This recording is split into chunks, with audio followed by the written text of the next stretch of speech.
Good morning.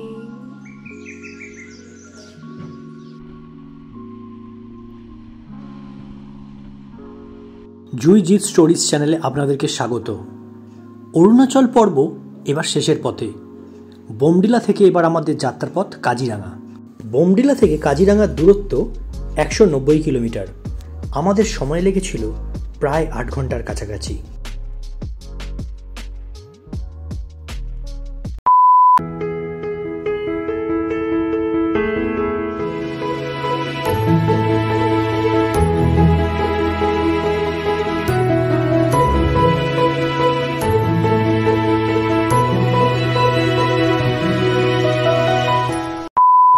Arunachal প্রদেশের এই ছোট্ট অফবিট একটা জায়গা বোমডিলা। মন তো যেতে চাইছিল না, কিন্তু আমাদের শিডিউল করা ছিল। এই বোমডিলা থেকে সকাল সকাল ব্রেকফাস্ট করে আমরা এবার বেরিয়ে পড়েছি কাজিরাঙার উদ্দেশ্যে। সকাল সকাল গাড়িতে উঠেই সহধর্মিণীকে বোঝাতে চাইছিলাম যে আমরা এখন যেতে চলেছি কাজিরাঙা। আর কাজিরাঙা হচ্ছে একশৃঙ্গ গন্ডারের জন্য বিখ্যাত। প্রায় পুরো অরুণাচল ঘোরার পর বুঝতে পেরেছি এখানকার একটা জায়গা থেকে আরেকটা জায়গা যাওয়ার যে রাস্তার চারিদিকের প্রাকৃতিক পরিবেশ সত্যি মনোমুগ্ধকর। যেন মনে হয় একভাবে তাকিয়ে থাকি। দূরে সবুজ পাহাড়ের মধ্যে নীল আকাশে ভেজা তুলোর মতো চারিদিকে ছড়িয়ে বেড়াচ্ছে মেঘেদের রাশি।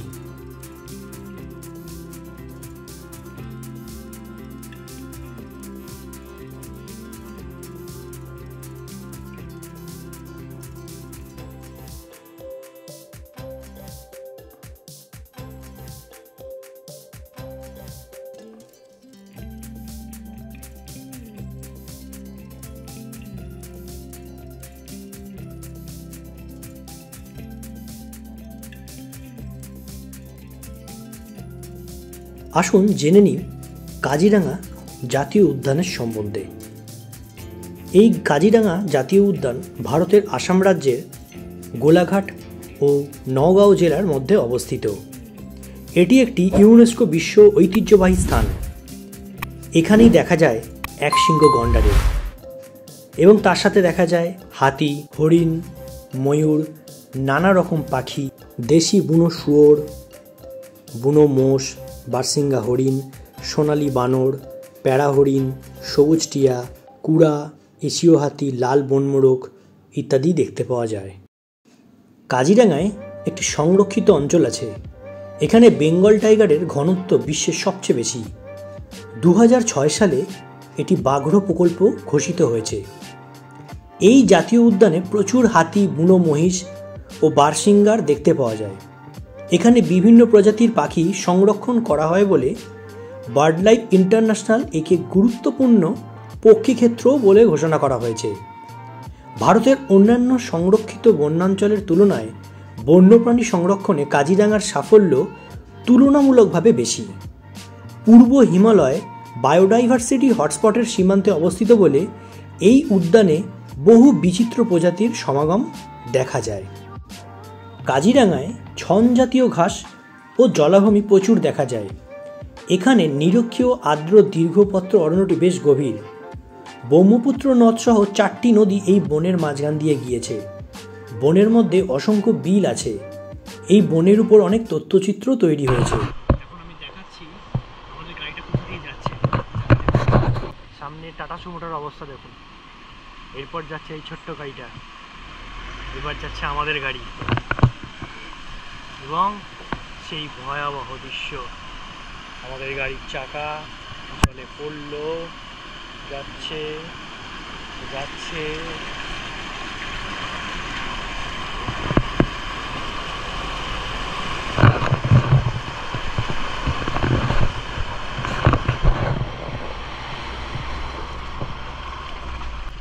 আমি জলের ঝাঁকুনিতে ঘরে ঢুকে পড়েছি, ওখানে গাড়ির ভেতর ঢুকে পড়েছি। কি রাস্তা, শুধু দুলছি গাড়িতে, তো মনে হচ্ছে নৌকোতে আছি।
ভ্যারাইটি নেই, আর ভীষণ অপরিষ্কার, কোনো মেনটেনেন্স নেই। এর থেকে আমরা নর্থ বেঙ্গলের আগের ট্রিপটাতে যে তোমাদের অর্কিড বাগানটা দেখিয়েছিলাম, সেখানে অনেক ভ্যারাইটি ছিল, অনেক পরিষ্কার ছিল। এখানে কোনো সিকিউরিটি নেই, কিচ্ছু নেই, একেবারে নোংরা যাকে বলে। আর সবথেকে বড় কথা, যেটা দেখতে আসে অর্কিড, সেটাই আমরা দেখতে পাইনি। খুব রেয়ার, যেগুলো আমাদের ওখানে কলকাতাতে আমাদের ক্লাইমেটে হয়, ওয়েদারে যেটা হয় সেগুলো এখানে। তাহলে অর্কিড গার্ডেনের মানেটা কি মনে লাগলো না। এসে পৌঁছলাম অরুণাচল প্রদেশ ও আসামের বর্ডার ভালুকপংয়ে। এই ভালুকপং দিয়েই আমাদের অরুণাচল প্রদেশ যাত্রা শুরু হয়েছিল।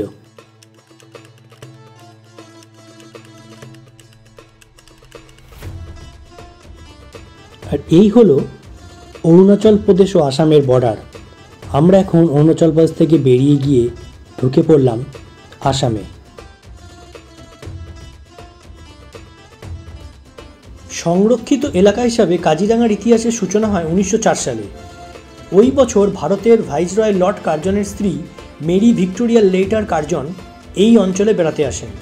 সেই সময়ও এই অঞ্চলটি গন্ডারের জন্য বিখ্যাত ছিল, কিন্তু একটাও গন্ডার দেখতে না পেয়ে তিনি তার স্বামীকে এই বিপন্ন প্রজাতির প্রাণীগুলির সংরক্ষণের জন্য অনুরোধ করেন। কার্জনও গন্ডার সংরক্ষণের জন্য প্রাথমিক পরিকল্পনা গ্রহণ করেছিলেন। 1905 সালের 1 জুন 232 বর্গ কিলোমিটার এলাকা নিয়ে কাজিরাঙা প্রস্তাবিত সংরক্ষিত বনাঞ্চল গঠিত হয়।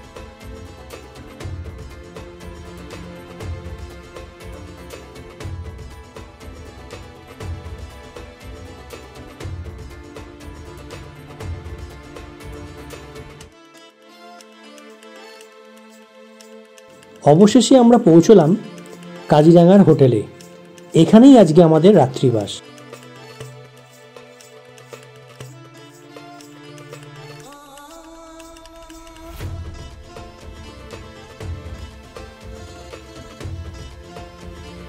যে আশঙ্কা করা হচ্ছিল ঠিক সেটাই হলো। গত কয়েকদিনের ভয়াবহ বৃষ্টিতে কাজিরাঙার জাতীয় উদ্যান সম্পূর্ণভাবে বন্ধ হয়ে গেছে। তাই আমাদের জিপ সাফারি যেটা করার কথা ছিল সেটা আর হয়ে ওঠেনি। বৃষ্টি আমাদের পিছু ছাড়ছে না। কাঞ্চনজঙ্ঘায় আজকে আমাদের যদিও এখানকার ফরেস্ট জিপ সাফারি হবে না, কারণ এখানে ফরেস্ট জিপ সাফারি বন্ধ হয়ে গেছে প্রচুর বৃষ্টিপাতের জন্য।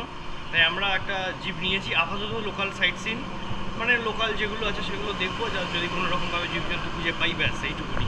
তো চলুন দেখা যাক কি দেখা যায়। আর এখানে বৃষ্টি পড়েই যাচ্ছে।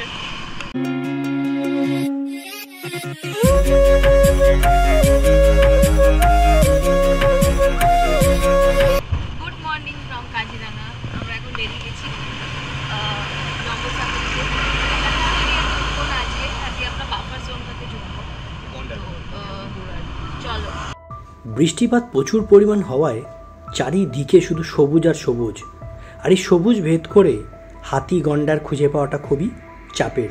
হাতে ডিএসএলআর ছিল বলে আমরা কিছু জীবজন্তুর ভিডিও এবং ছবি তুলতে পেরেছিলাম, তো সেগুলো আপনাদের সাথে শেয়ার করছি। দেখুন, হয়তো ওয়েদারটা ভালো থাকলে এর থেকে বেশি আমরা অনেক কিছু দেখতে পেতাম।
সেপ্টেম্বরের শেষ থেকে মে মাসের শেষ পর্যন্ত কিন্তু কাজিরাঙা খোলা থাকে, কিন্তু এই বছর অত্যাধিক বৃষ্টিপাতের কারণে কাজিরাঙা অনেক আগেই বন্ধ হয়ে গেছিল।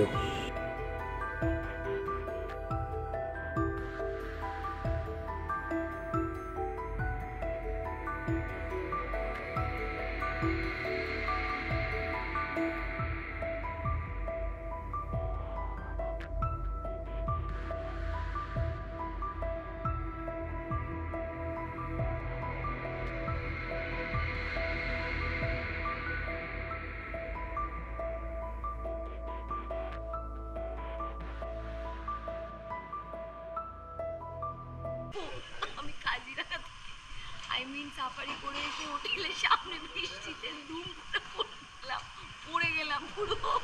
সেটা তোমাদেরকে দেখাতে পারবো কিনা জানি না, পারলে খুব ভালো হতো। যাই হোক, ট্রিপটা কিন্তু শেষ হয়ে গেল আস্তে আস্তে। আমাদের এই কটা দিন শুরু হয়েছিল গুয়াহাটি থেকে, আর এখন হচ্ছে কাজিরাঙাতে রয়েছি। আর এখন এই জাস্ট আমরা ব্রেকফাস্ট করি, বেরিয়ে যাবো আবার সেই গুয়াহাটির দিকেই। তাই আপাতত ট্যুরটা এখানেই শেষ করে দেবো। আর এখান থেকে আর গুয়াহাটি দেখানোর কোনো ব্যাপার নেই। তোমাদের যা দেখানো, যা নৈসর্গিক দৃশ্য, স্বর্গীয় দৃশ্য, পাহাড় পর্বত, মেঘ, মেঘের মধ্যে লুকোচুরি, মানে সবটাই আমি কিন্তু ওই ভিডিওতে দেখিয়ে দিয়েছি। তাই কেমন লাগলো জানিও অরুণাচল এই ভ্রমণটা। আর সঙ্গে কাজিরাঙাও চেষ্টা করি যতটা তোলার। তো কেমন লাগলো জানিও, আর এইভাবেই পাশে থাকো। নতুন হয়ে থাকলে সাবস্ক্রাইব করতে ভুলো না। তাই চলো, আবার দেখা হচ্ছে নতুন কোনো এপিসোড নিয়ে, নতুন কোনো জায়গার ভ্রমণ নিয়ে। খুব শীঘ্রই আসছে। চলো, টাটা। অরুণাচল ব্লকটা ভালুকপং থেকে শুরু হয়েছিল, তারপর দিরাং, তাওয়াং, বোমডিলা হয়ে এখন কাজিরাঙা। আমি এই পুরোটাই একটা ছোট্ট ব্লগের মাধ্যমে তুলে ধরবো অরুণাচল ফুল ডিটেলসটা।